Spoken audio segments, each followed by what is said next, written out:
Once upon a time, in a busy town, there lived a merchant who earned his living by selling salt. He had a wife and 2 sons.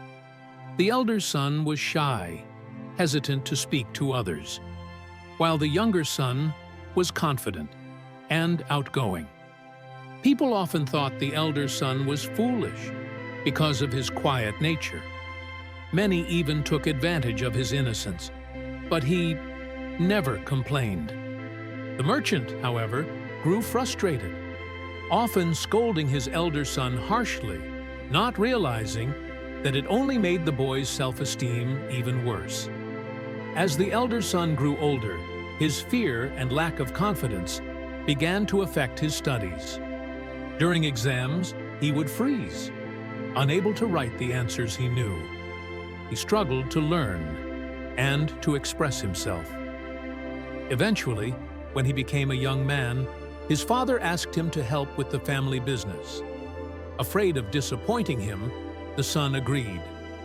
But nervousness led to frequent mistakes, which made his father even angrier.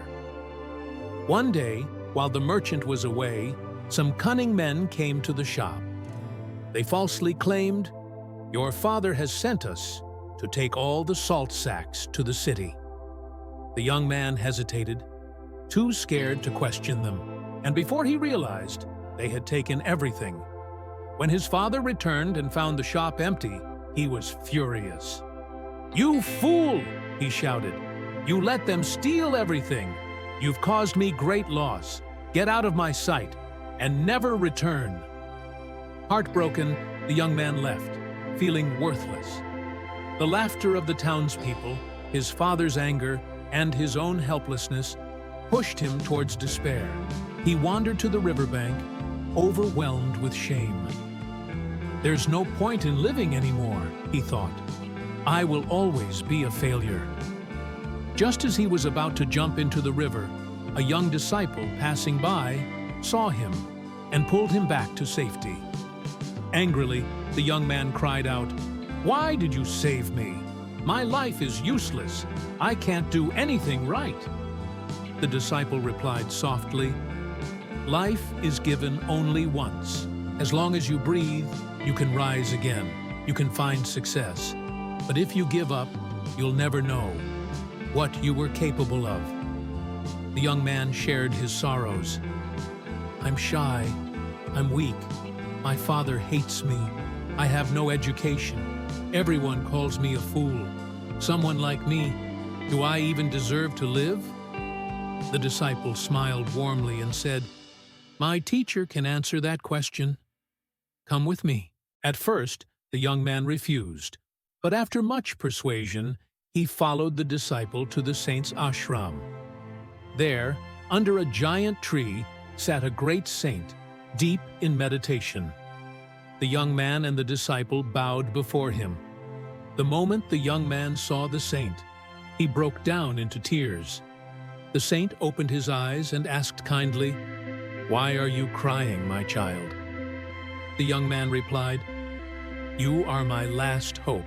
If you cannot help me, I will end my life." The saint listened patiently as the young man shared his entire life story. After a long pause, the saint said, "I can help you, but first, you must follow my instructions.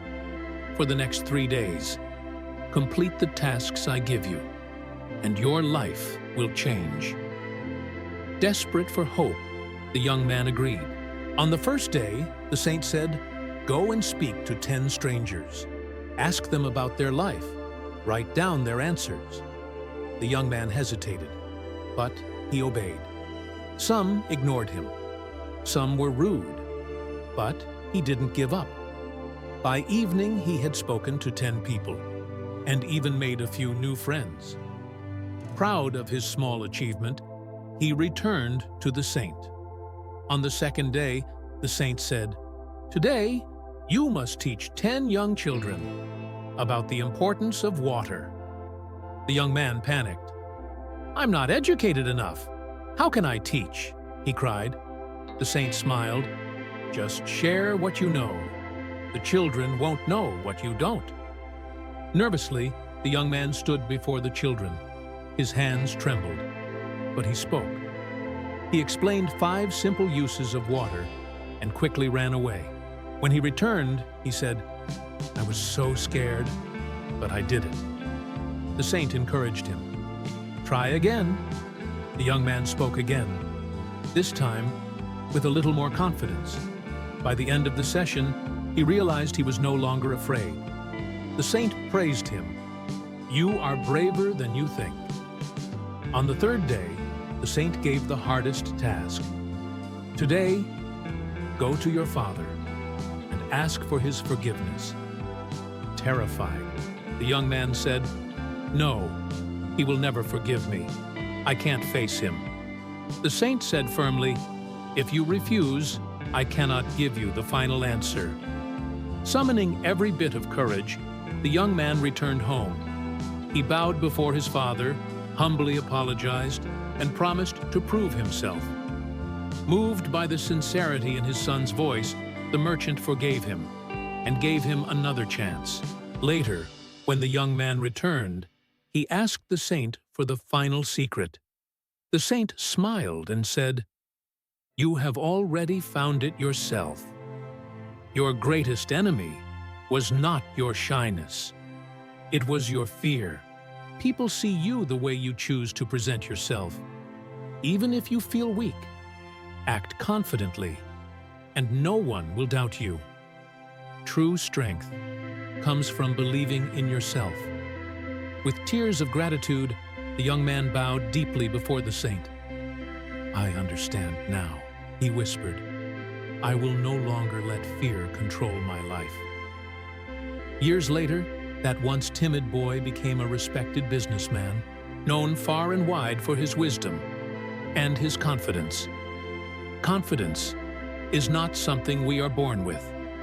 It is something we build. Even the shyest person can become strong if they choose to believe in themselves. Our biggest limits are the ones we place in our own minds. Fear and self-doubt can hold us back, but courage and persistence can change everything. The young man once believed he was destined to fail, but by facing his fears, he transformed his life. Confidence grows when we step beyond our comfort zones. The world sees us the way we choose to present ourselves. Believe in yourself. Take small steps forward, and you will discover a strength you never knew you had. If you found inspiration in this story, make sure to like, share, and subscribe to The Story Seeker. Stay tuned for more heart-touching stories that spark courage within. Until next time, keep believing in yourself.